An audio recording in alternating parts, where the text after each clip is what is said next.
বুকটা ছিঁড়ে দেখ রে তোরা বুকে কি শোনাই, বীরের আগুনে আমার অন্তর পুরে হইল ছাই।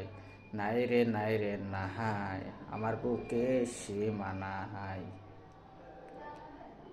বন্ধু যখন বউ লইয়া আমার বাড়ির সামনে দিয়া রঙ্গ কইরা ফাইটা যায়, ও বুকটা ফাইটা যায়।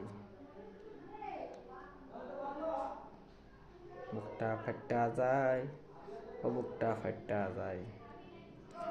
ও প্রাণ বন্ধু রে, নাঙের আশা কইরা যে কি ভাতারের বাচ্চাঙ্গে, ওরে ও নাঙ্গে গো, নাঙ্গের আশা কইরা যে কি ভাতারের বাচ্চাঙ্গে, ওরে ও নাঙ্গে গো, বুঝাইতে পারবো না তোমাকে রে গো।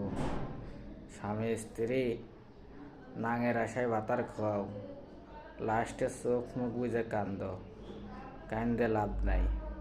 ঠিক আছে, যে যেখানে আছেন ভালো আছেন, এখন যদি খারাপ থাকেন পরের সময় ভালো থাকবেন ইনশাআল্লাহ, এটা দোয়া করি।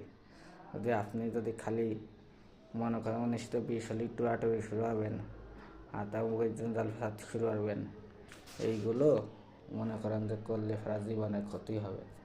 মনে করেন যে আজ একজন খারাপ আছে, তার টাকা পয়সা নাই, তার একটু সাথ দেন, এক সময় সে টাকা পয়সার মারে করলে আপনারও সাথ দেবে।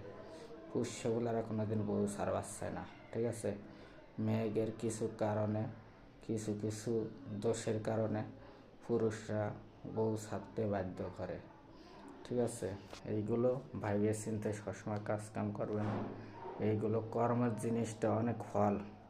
আর যেই নারী এক নারীতে যে আসক্ত, সে জীবনে মনে করে যে কেউর দিক তাকাইব না। আর যে নারী এক নারীতে আসক্ত না, সে নারীরে 10টা দিলেও কাজ হইব না। মনে করেন নারী এমন একটা জিনিস, ওরা যার টাকা দেখলে মাথা নষ্ট হয়ে যায়। সব নারী না, কিছু অধিকাংশই তারা মাথা মতো নষ্ট হয়ে যায়। পুরুষরা দেখে মাল আর ওরা দৌড়ের সাথে পিস। এইগুলো পতনের মূল।